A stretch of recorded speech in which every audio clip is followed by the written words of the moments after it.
mon âme t'exalte, que mon âme... Chers amis, bonjour, et joie nouvelle de se retrouver sur les ondes de la 100.3. Il est 10h31 dans le studio de Christ Radio. Nous sommes le 27 janvier 2022. Et nous continuons donc notre réflexion sur Luc chapitre 7. Nous avons vu le résumé ce matin de Luc chapitre 7, le centurion qui a demandé la guérison de son serviteur. On a vu ensuite la résurrection d'un fils unique d'une veuve. Et puis on a ensuite parlé de Jean-Baptiste. Et maintenant que nous avons fini avec Jean-Baptiste, nous terminons avec ce petit verset 29 de Jésus-Christ dans Luc 7, où il est dit « Tout le peuple est venu l'entendre », donc Jean-Baptiste bien sûr, « Tout le peuple est venu l'entendre, même les collecteurs de l'impôt ». Les collecteurs d'impôt, c'est qu'ils sont très mal vus parce que on a l'impression que c'est des arnaqueurs d'argent, n'est-ce pas? « Tout le peuple est venu l'entendre, même les collecteurs de l'impôt ». Ils ont confessé leurs fautes et reçu le baptême de Jean. Et on voit que ces gens sont venus voir donc cet homme bizarre, hirsute, mal habillé, amaigri, couvert de poils de chameau, qui mange du miel et des sauterelles. Un type pas intéressant du tout, mais pour lequel on s'est déplacé. Et en l'écoutant quand même, ces gens, les collecteurs d'impôts qui habituellement sont pris pour des pécheurs, ils ont confessé leurs fautes et reçu le baptême de Jean. Par contre, verset qui suit, quand les pharisiens et les maîtres de la loi ne se sont pas fait baptiser par lui, ils ont dit non à ce que Dieu leur demandait. Et les pharisiens donc sont allés, les maîtres de la loi sont allés, mais eux n'ont pas fait comme les collecteurs de l'impôt. Ils n'ont pas reçu le baptême de Jean-Baptiste. Ils ont refusé ce baptême de Jean-Baptiste, et en refusant le baptême de Jean-Baptiste, ils n'ont pas accepté de se repentir par rapport à leurs fautes, et donc ils ont dit non à ce que Dieu leur demandait. Alors ça m'a fait rappeler un passage tiré de Matthieu dans chapitre 3 et chapitre 4, au début de la vie apostolique de Jésus-Christ. Donc dans Matthieu 3, je vous rappelle, c'est le baptême de Jean-Baptiste. Matthieu 4, c'est après la tentation du Christ au désert, quand Jésus-Christ va prêcher. Et dans Matthieu 3, au verset 1, il est dit « En ces jours-là arrive Jean le Baptiste, prêchant dans le désert de Judée, et disant « Repentez-vous, car le royaume des cieux est tout proche. » Et donc il y a Jean-Baptiste qui annonce la venue de Jésus-Christ, comme on l'a vu, et qui dit « Repentez-vous, car le royaume des cieux est tout proche. » Ensuite, dans Matthieu chapitre 4, donc le chapitre qui suit, verset 17, « Dès lors, Jésus se mit à prêcher, à dire « Repentez-vous, car le royaume des cieux est tout proche. » Et nous avons exactement la même phrase prononcée par Jean-Baptiste et la même phrase prononcée par Jésus-Christ. Mais ces deux phrases, pour moi, n'ont pas la même signification. Il y a une repentance à la suite de Jean-Baptiste, qui est une repentance à l'Ancien Testament, et il y a une repentance chrétienne à la suite de Jésus-Christ. Et c'est important, à mon avis, de bien voir la différence entre ces deux repentances. C'est pour ça que je vous dis très souvent que si on veut être intelligent pour comprendre les Saintes Écritures, il faut avoir une compréhension analogique d'un mot. Si vous prenez un mot et que ce mot a uniquement la même définition partout, vous arrivez à des erreurs terribles et graves. Et c'est pour ça que le contexte dans lequel il est écrit est important. Quand Jésus-Christ disait ce matin que parmi les fils de l'homme, pas un n'est né qui est plus grand que Jean-Baptiste. Je vous ai dit que ce verset biblique, il faut bien le comprendre, parce que si vous le prenez comme ça à brûle pour point, il est faux. La preuve, c'est que Jésus-Christ qui parle, c'est lui qui dit qu'il n'y a pas plus grand que Jean-Baptiste, alors que Jésus-Christ, lui, est bien né d'une femme, il est plus grand que Jean-Baptiste. Et il précise après, en disant que le plus grand dans l'Ancien Testament est plus petit que le plus petit du Nouveau Testament. Et c'est bien la différence qu'il y a entre Jean-Baptiste qui clôt l'Ancienne Alliance et qui est le plus grand des hommes nés d'une femme de l'Ancienne Alliance. Mais dans la Nouvelle Alliance, forcément, Jésus-Christ est plus grand que Jean-Baptiste. Et on comprend que le repentez-vous de Jean-Baptiste par rapport à ce qu'il connaît, c'est-à-dire l'Ancienne Alliance, et le repentez-vous de Jésus-Christ par rapport à la Nouvelle Alliance sont deux repentez-vous qui sont différents. La repentance va être liée à la conversion. Alors on va essayer d'analyser tout ça et de mettre toutes ces choses-là au clair ce matin. La conversion, alors le grec métanoïa, tout ça, bon, tous ceux qui parlent grec, là, ça ne sert pas à grand-chose, on ne perd pas son temps avec une sorte d'érudition qui ne sert à rien du tout. L'important, c'est la conversion. Pour nous, qu'est-ce que ça veut dire? Mais ça veut dire que je partais dans une direction et je change de direction. Et on peut se convertir pour le bien, comme on peut se convertir pour le mal. On peut très bien dire que quelqu'un s'est converti au vol. Il s'est converti à la prostitution. Il s'est converti au mensonge. Mon fils était bien. Et après, je suis allé le chercher en cellule parce qu'il avait commencé à marcher avec des gens qui ont commencé à faire qu'il fait des partouzes, comme on entend parler quelquefois dans les lycées et collèges. Il s'est converti à la partouze. C'est pour ça que la conversion, vous voyez, quand on parle de conversion, il faut toujours bien préciser. De même que quand on parle de repentance, il faut bien préciser. Quelqu'un qui se convertit et qui devient chrétien, en plus catholique, vous connaissez le discours du Père et Marie. Imaginez quelqu'un maintenant qui se convertit à l'islam, qui se convertit aux témoins de Jéhovah.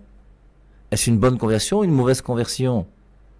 Et c'est pour ça qu'il faut bien savoir ce qu'on dit quand on parle de conversion, quand on parle de repentance. Alors, pour nous, il est clair que notre conversion n'est pas une conversion, comme Jean-Baptiste le dit, à la loi juive. Nous ne sommes pas des juifs. Nous ne sommes pas convertis à entrer dans l'Ancien Testament. Nous ne sommes pas convertis à obéir à une loi. Et la conversion pour nous les chrétiens aujourd'hui est une conversion à une personne que nous avons rencontrée. C'est exactement ce qu'on a vu mardi lorsqu'on a réfléchi sur la personne de Paul et qu'on a vu que la personne de Paul sur la route de Damas dans Actes chapitre 9, 22 ou 26, puisqu'il y a 3 conversions de Paul dans les Actes des Apôtres, eh bien on voit que Paul s'est converti en rencontrant une personne. Qui es-tu, Seigneur? Je suis Jésus que tu persécutes. Il donne son nom. Et notre religion à nous implique une relation personnelle avec Jésus-Christ. Et je crois de plus en plus que les non-catholiques ont une relation personnelle à la parole de Dieu. Et une relation personnelle quelquefois uniquement même à la Bible.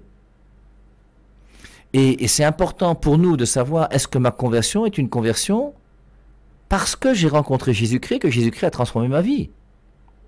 Dans l'Ancien Testament, la repentance dont parle Jean-Baptiste, c'est une repentance, et c'est déjà une bonne démarche. Les gens s'approchaient de Jean-Baptiste pour regretter leur péché. Et le fait de regretter son péché, c'est une chose bonne. Ils regrettaient leur péché par rapport à l'Ancienne Alliance. Et par rapport à l'Ancienne Alliance, il y avait les 10 commandements donnés par Moïse au peuple d'Israël. Et le peuple d'Israël devait obéir aux 10 commandements. Et je vous rappelle que le peuple juif avait 613 commandements, 613 lois auxquelles il devait obéir. Il y avait la loi par excellence qui est les 10 commandements et les autres petites lois. Il y a une distance à ne pas parcourir le jour du sabbat, il y a des prières à faire le jour du sabbat, il ne faut pas allumer un feu le jour du sabbat, il ne faut pas ramasser du bois le jour du sabbat, il y avait beaucoup de lois.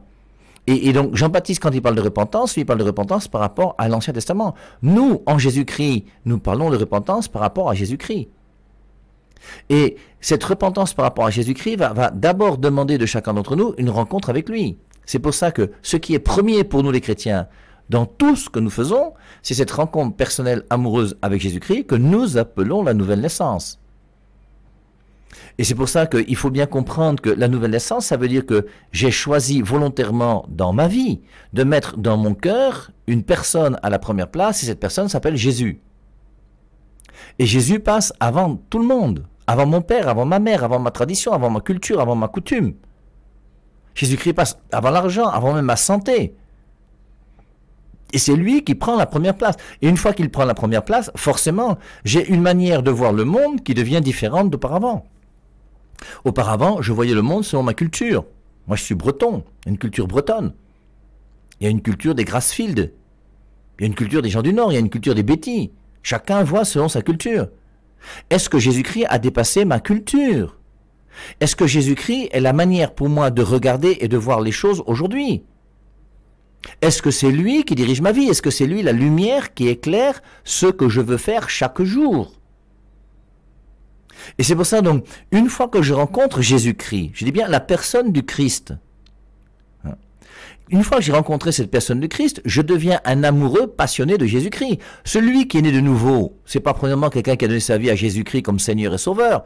C'est pas un gourou à qui on obéit. C'est un ami qui vient transformer mon cœur. C'est une relation amoureuse que je vis avec quelqu'un qui s'appelle Dieu. Et c'est pour ça que nous avons une chance énorme, nous les catholiques, que personne ne peut nous enlever, mais au contraire, ils sont jaloux, c'est d'avoir l'Eucharistie qui fait de nous ce corps à corps avec Jésus-Christ. Et dans le corps à corps avec Jésus-Christ, je vis le corps à corps comme un époux avec son épouse. Et on s'en sort pas. Je m'appelle Madame Jésus, j'ai le pif mal et il me llamo. Et une fois que cette relation amoureuse avec Jésus-Christ existe au plus intime de mon cœur, que je n'ai pas honte de dire que je suis chrétien, devant les buveurs qui sont au bar, devant mes amis avec qui je marche, c'est important. Et il faut que chacun d'entre nous, nous puissions avoir. Regardez la conversion de Paul, comment pour nous c'est extraordinaire. Cet homme persécutait les chrétiens. Il était un grand juif, respecté chez les juifs. Et du jour au lendemain, les juifs ont cherché à le tuer. Pourquoi? Parce qu'il a changé son discours, il a accepté de prendre le discours de Jésus-Christ. Je vous rappelle, comme je vous l'ai dit quand mardi dernier, que le jour où moi je me suis converti, j'étais en faculté de médecine, j'ai perdu tous mes amis. Mais en perdant tous les amis que j'avais parce que ma manière de regarder le monde n'était plus la même qu'auparavant, j'ai gagné un ami avec un grand A qui s'appelle Jésus, et je préférais perdre tous les amis avec petit a que j'avais, et avoir Jésus-Christ avec moi. Et il faut que cela soit vrai pour chacun d'entre nous. Est-ce que le jour où tu as rencontré Jésus-Christ dans ton cœur et dans ta vie a été transformée?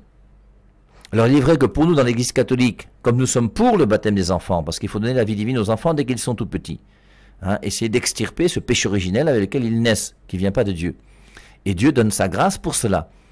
Alors si je grandis en tant qu'enfant dans une famille chrétienne, dans une famille catholique, forcément la foi catholique va grandir bien, au fur et à mesure que je bois le lait maternel.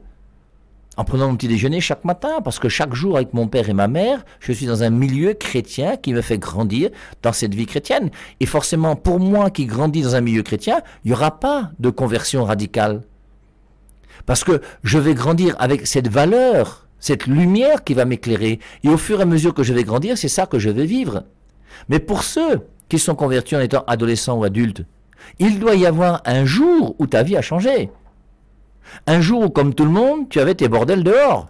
Un jour où, comme tout le monde, tu tchattais des filles. Un jour où, comme tout le monde, tu sexais en désordre. Et un jour où, une fois j'ai rencontré Jésus-Christ, ma vie a changé. Alors j'ai parlé de sexe, on aurait pu parler d'orgueil, de marabout, de tradition, de tout ce que vous voulez. Et quel a été le jour de ma conversion? Moi, je me suis converti, je vous dis, en février 1982. C'était le premier vendredi du mois de février 1982. Et ceux qui me connaissaient à cette époque-là ont vu dans ma vie un changement. Même mon père et même ma mère. Même ma sœur. Et ma mère a été surprise de voir que moi qui n'allais jamais à la messe pendant 9 ans, j'ai commencé à aller à la messe tous les jours. J'ai commencé à parler de Dieu à tous mes amis. Quand mon père m'a puni et m'a envoyé travailler dans le fond d'une carrière à 200 km de chez nous, là-bas, les gens m'appelaient « Fils du ciel ». C'était mon nom. Je leur parlais de Dieu matin, midi et soir, comme le zèle des nouveaux convertis. Je vous rappelle que quand j'allais en boîte, parce qu'il m'arrivait d'aller en boîte même quand je me suis converti, tu danses avec une fille, tu demandes « Tu connais Jésus ?» Elle te dit « C'est le barman ?» Je lui dis « Non, celui qu'on a crucifié sur la croix. » Elle commence à te regarder avec des yeux bizarres. Et je distribuais des médailles en boîte de nuit. J'avais même ma table au bout d'un moment. Et quand j'arrivais en boîte de nuit, il y avait 2-3 personnes qui étaient là, qui attendaient pour me poser des questions. Mais c'était magnifique, moi, c'était une bonne période aussi. Est-ce que ma conversion à moi, dans ma vie aujourd'hui, a changé quelque chose? Ou est-ce que je reste le même bandit? Est-ce que réellement, Jésus-Christ, pour moi, a transformé ma vie? Et c'est ça, donc, la lumière que le Christ m'apporte, c'est sa parole. Cette parole de Dieu qui, comme on le sait sur la 100.3, nous est donnée par l'Église catholique. Et c'est l'Église catholique qui donne la parole de Dieu au monde. Cette parole de Dieu que l'Église me donne, qu'est-ce que j'en fais? Combien d'entre nous aujourd'hui croient sur les ondes de la 100.3 que c'est possible de rester vierge jusqu'au jour du mariage chrétien? Combien parmi nous croient qu'un homme peut être fidèle à sa femme jusqu'à sa mort? Combien d'entre nous croient qu'on peut gagner de l'argent uniquement en étant honnête? Je vous rappelle ce que Jean-Baptiste a dit ce matin dans Luc chapitre 3. Il dit aux soldats, contentez-vous de votre solde et ne molestez personne. Pourquoi on a des mange-mille en route? Ils vont aller à la messe le dimanche pour dire quoi? Il faut quand même qu'on mette les choses au clair. Donc, une fois que j'ai rencontré Jésus-Christ, je ne suis plus le même homme. Je suis renouvelé par la parole de Dieu. Mon intelligence est renouvelée par cette nouvelle connaissance. Mon cœur est transformé par cet amour que j'ai pour le Christ. Et maintenant, forcément, avec la lumière que je viens de recevoir de Jésus-Christ, qu'est-ce que je fais? Bien, je regarde ma vie. Et c'est pour ça qu'en général, lorsqu'un adulte se convertit, très souvent il pleure. Parce que quand il regarde ce qu'il a fait dans son passé, il s'aperçoit qu'il a fait des choses qui étaient horribles. Je vous rappelle cet exemple de cette femme qui avait fait 8 avortements. Elle s'est convertie. Et le jour où elle s'est convertie, elle a pleuré les 8 avortements qu'elle a commis. Elle a compris qu'elle a fait 8 crimes, qu'elle a tué 8 pauvres innocents qui étaient des enfants dans le ventre de leur mère. Et elle était inconsolable. Mais c'est bien, ce sont des bonnes larmes. Après ça, tu te relèves, tu demandes pardon à Dieu, tu vois la grandeur de la miséricorde de Dieu et de l'amour de Dieu pour toi. Ce qu'on verra d'ailleurs à la suite de Luc 7. Puisque à partir du verset, je ne sais pas lequel, je crois que c'est 36, on verra cette femme pécheresse qui va s'approcher de Jésus et qui va lui dire, hein, le pharisien, la femme pécheresse, Luc 7, 36. Pour voir que Dieu est miséricordieux, il va pardonner à cette femme qui va venir lui un de ses pieds et l'arroser de ses lèvres, de ses larmes et toutes ces choses. Et moi aujourd'hui, est-ce que je crois que quand je regarde ma vie en regardant mon passé, où est-ce que j'en suis? Quand les gens allaient voir Jean-Baptiste, ils allaient voir Jean-Baptiste en reconnaissant qu'ils avaient péché. C'est ce qu'on appelait la repentance, c'est pour ça qu'il dit repentez-vous. Et la repentance, c'est je regrette le mal que j'ai fait. Mais toi-même, est-ce que tu regrettes d'avoir un deuxième bureau? Est-ce que tu regrettes d'avoir trompé ta femme? Est-ce que tu regrettes d'avoir volé de l'argent et fait des fausses signatures? Est-ce que ta conscience est encore un peu claire ou est-ce que tu es déjà complètement corrompu? Et il faut donc qu'on puisse, par rapport à cette parole de Dieu qui nous est donnée, qui est la lumière que le Christ nous apporte, regarder notre passé. Et en regardant mon passé, je regarde ce que j'ai fait de bien et de mal. Et par rapport au mal, je me repens et je demande pardon à Dieu pour le mal que j'ai fait. Si tu devais recommencer ta vie sur la terre aujourd'hui, est-ce que tu reposerais les mêmes actes? Est-ce que tu referais la même chose? Ayant la connaissance aujourd'hui de la parole de Dieu, est-ce que tu reconnais que quelque part dans ton passé, tu as quand même fait des choses qui n'étaient pas bonnes? Et si c'est le cas, repens-toi. Demande pardon à Dieu. Dieu est là pour accepter. Lui, il n'a qu'un seul désir, c'est de pouvoir te pardonner. Je vous rappelle que c'est quand l'homme ne veut pas demander pardon à Dieu, qu'à ce moment-là, Dieu ne peut pas pardonner. Et c'est pour ça que l'enfer existe. Je dis ça parce que ces jours-ci, il y a une personne qui me disait que Dieu qui est bon ne peut pas envoyer les gens en enfer. Mais ce n'est pas Dieu qui envoie les gens en enfer. Dieu envoie les gens au ciel et au paradis. Dieu, il t'a donné le ciel, la terre. Il t'a donné le soleil, l'air que tu respires tous les jours. Il t'a donné le corps qui est le tien, avec la vie et ton cœur qui bat. Voilà ce que Dieu t'a donné. Et Dieu t'a donné tout ça pourquoi? Pour que tu choisisses de le suivre. Et maintenant, tu refuses de le suivre. On fait comment? Un samedi au groupe d'évangélisation. Vous me posez la question pour me dire, mon père, pourquoi avec la miséricorde de Dieu, il y a des gens en enfer?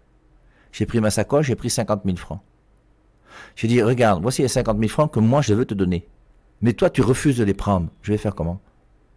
Et Dieu veut donner les 50 000 francs. Dieu veut donner la rémission de tes péchés. Dieu veut, mais toi, tu refuses de demander pardon à Dieu. Ben, Dieu garde sa miséricorde pour lui parce que tu n'en veux pas.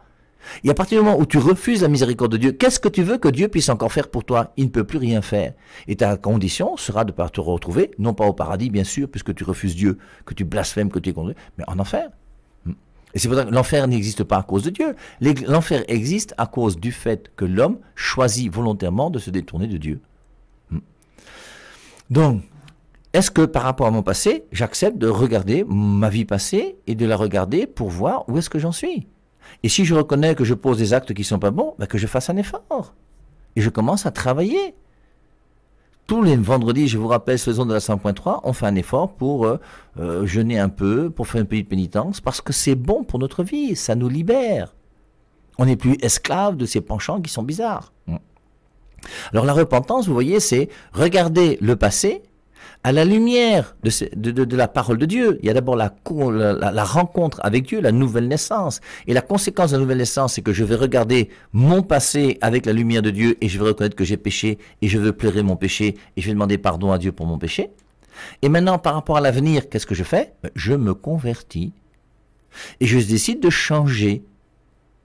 Et ce changement, c'est pas Dieu qui le fera pour toi, c'est toi qui le feras et c'est toi seul qui peux le faire. Et donc par rapport à l'avenir, par rapport jusqu'au jour où je vais mourir, parce qu'un jour j'irai voir Dieu, bien, par rapport à l'avenir, je décide de me convertir et de m'améliorer et de faire que maintenant ma vie soit conforme à cette parole de Dieu qui m'est donnée par Jésus-Christ que j'aime et que j'ai mis à la première place dans mon cœur et dans ma vie. Donc on voit bien comment la nouvelle naissance est à l'origine de tout. Et cette nouvelle naissance donc va impliquer la repentance par rapport au passé, et va impliquer maintenant la conversion par rapport à l'avenir. Et les gens qui verront que tu t'es converti, verront que tu poses des actes différents maintenant que tu es converti et que tu as changé de vie. Tu n'es plus le même qu'auparavant. Et tu as changé pourquoi? Parce que justement, tu as rencontré quelqu'un qui s'appelle Jésus. Et si aujourd'hui, tous les chrétiens, et spécialement les catholiques, pouvaient tous être des convertis, mais notre Église serait magnifique. Si on pouvait avoir des prêtres qui fassent un effort pour vivre le célibat, bon, il y en a beaucoup qui font des efforts, mais quelquefois, bon, c'est un peu difficile.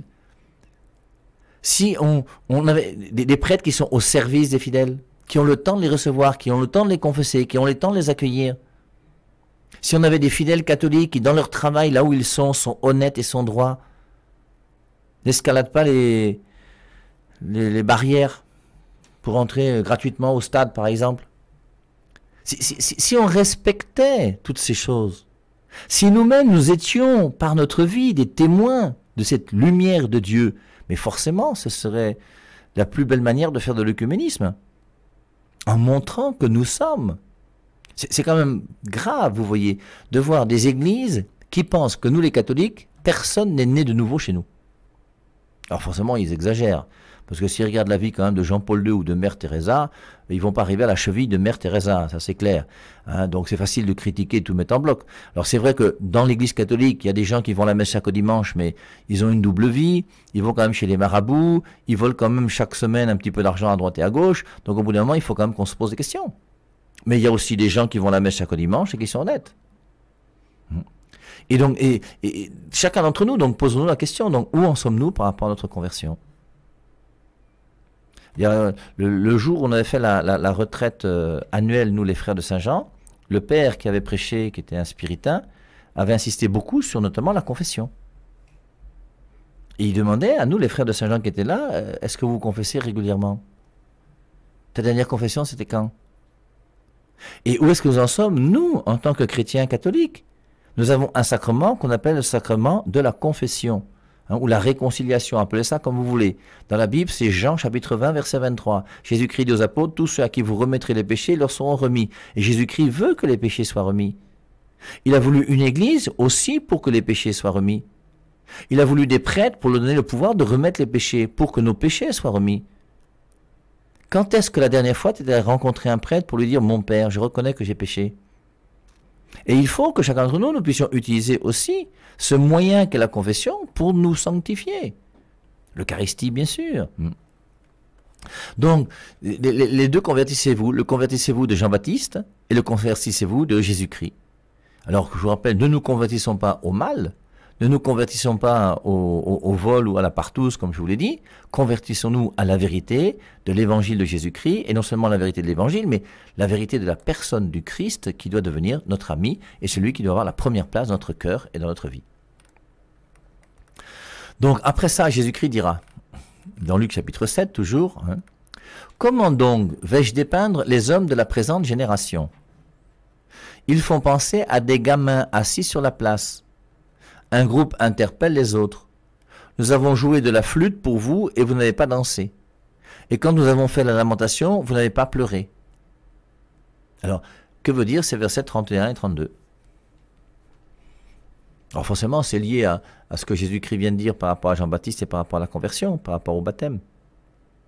Et je pense que c'est pour nous faire comprendre. Jésus-Christ nous a parlé, maintenant qu'est-ce que tu fais de la parole de Jésus-Christ? Est-ce que tu te laisses toucher par la parole du Christ? Est-ce que tu penses que tu connais déjà tellement bien l'Église? Moi, mon père me disait tout souvent, j'allais à la messe tous les jours quand j'étais petit, quand j'étais au collège et au lycée. Donc le nombre de messes que j'ai fait là, ça va. Pour le moment, maintenant, je me repose un peu. Et mon père n'allait pas à la messe. Même à la fin, il allait de temps en temps, quand on était à la maison et que ce soit mon frère ou moi, quand on célébrait la messe, forcément, il était là. Mais mon grand frère qui s'appelle Patrick, quand on célébrait la messe à la maison, lui, il sortait. Il a fumé sa cigarette, il a fait un tour dehors, il revenait quand la messe était finie. J'ai parlé. Vous n'avez pas... Nous avons joué de la flûte pour vous et vous n'avez pas dansé. Et quand nous avons fait la lamentation, vous n'avez pas pleuré. On n'a pas été attentif à ta joie ou à ta peine. Et la joie de Jésus-Christ, c'est la joie de nous donner le salut. Et la peine de Jésus-Christ, c'est sa mort sur la croix. Est-ce que nous sommes attentifs à tout ça? Rappelez-vous Jean. il ne mangeait pas de vin, il ne mangeait pas de pain, il ne buvait pas de vin. Et quand il est venu, on a dit, il a un démon. Vous voyez comment les gens vont à chaque fois caricaturer, dire des choses, essayer de se justifier en mentant. Jean le Baptiste dans le désert, il ne mangeait pas de pain, il ne buvait pas de vin. Et quand il est venu, on a dit, il a un démon. Ça, c'est pour les rebelles qui n'ont pas voulu recevoir le baptême. Pour les autres, ils ont reconnu que c'était quelqu'un qui était sérieux et valable. Et ils ont même accepté de se mettre à son école. Ils ont accepté de se faire baptiser par lui dans l'eau. Eux, ils n'ont pas dit, il a un démon. Et puis vient le Fils de l'homme qui mange et qui boit. Et l'on dit, voilà un mangeur et un buveur de vin, un ami des collecteurs de l'impôt et des pécheurs. Et Jésus-Christ vient.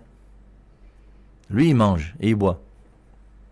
Quand il dit qu'il boit, hein, c'est pas seulement de l'eau. Je vous rappelle qu'il a transformé l'eau en vin. 1 Timothée 5, 23. Cesse de boire uniquement de l'eau et prends un peu de vin à cause de tes fréquents maux d'estomac. Saint Paul ne peut pas demander à Timothée de prendre du vin si le vin est un péché, même s'il est malade. On ne peut pas donner un péché à quelqu'un pour qu'il se soigne. Ça n'a pas de sens. Donc, et on voit comment Jésus-Christ buvait même du vin. D'ailleurs, à la fin du repas, il prit du vin. Et il dit, ceci est mon sang. Et un vin est forcément alcoolisé. Ça, c'est le français. C'est niveau CM2. Donc, Jésus-Christ, lui, il mange et il boit. Et on dit, c'est un mangeur et un buveur de vin, un ami des collecteurs de l'impôt et des pécheurs. Jean-Baptiste, il ne mange pas, il ne boit pas. On dit, il a un démon. Et l'autre, on dit, c'est un glouton. Alors, il y a une autre chose.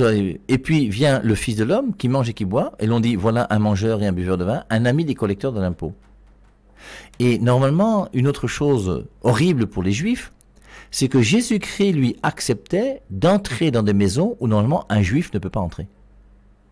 Un Juif ne doit marcher qu'avec des Juifs. Rappelez-vous la Samaritaine. La Samaritaine dit bien à Jésus-Christ, comment toi qui es juif, tu me demandes à boire à moi, Samaritaine? Les Juifs n'ont aucun lien avec les Samaritains. Les Juifs n'ont aucun lien avec les prostituées. Les Juifs n'ont aucun lien avec les collecteurs d'impôts qui sont des voleurs. Les Juifs, ce sont des purs, qui marchent avec des habits purs et qui ne se souillent pas avec la populace. Et Jésus-Christ, lui, il vient et il révolutionne tout ça. Et il va accepter, lui, il se fait ami des collecteurs de l'impôt. Il va dire que des prostituées vous précéderont dans le royaume des cieux. Mais pour les Juifs qui l'écoutent, c'est un scandale d'entendre une phrase pareille. Et Jésus-Christ va révolutionner cette manière juive de faire, dans laquelle les Juifs étaient entre eux, et Jésus-Christ va ouvrir sa religion chrétienne, lui, au monde entier. Il ne va pas s'arrêter, hein. Et c'est comme ça qu'au début même de sa venue, quand il va commencer à prêcher, il dit, je ne suis pas venu pour les bien portants, mais je suis venu pour les malades. Et Jésus-Christ va courir auprès des malades. Il va aller auprès des lépreux, ce qui est interdit. Il va aller auprès des prostituées, ce qui est interdit. Il va aller manger chez des collecteurs d'impôts, ce qui est interdit. Parce qu'il est venu pour sauver le monde. Et c'est vrai qu'avec Jésus-Christ, nous entrons donc dans une nouvelle dimension de la foi, de la croyance. Nous ne sommes plus juifs, mais nous sommes chrétiens. Verset 35, Luc 7, 35. Mais les enfants de la sagesse savent qu'elle a bien agi. Ça, on parle par rapport à Jésus, à Jean-Baptiste et à tout le reste. Donc ce soir, nous continuerons avec le pharisien et la femme pécheresse, pour voir la miséricorde de Dieu, comment Dieu va être bon et miséricordieux, et il est venu vraiment pour sauver tous les hommes, et même cette femme pécheresse, eh bien, il ne va pas la chasser. Hein, ce serait intéressant de voir, je vous dis, une cérémonie dans laquelle on voit le nonce apostolique qui est là, puis une femme pécheresse qui commence à venir lui chatouiller les pieds, et avec ses cheveux à commencer, et voir comment le nonce réagirait, ou Monseigneur Jean Barga, ou un évêque quelconque, ou moi-même. Vous imaginez, tu as un repas quelque part, tu vois une bordelle qui arrive, parce que tu es une fille de vie un peu bizarre, qui commence à te toucher les pieds là, forcément tu deviens rouge, tu commences à pas savoir ce qu'il faut faire.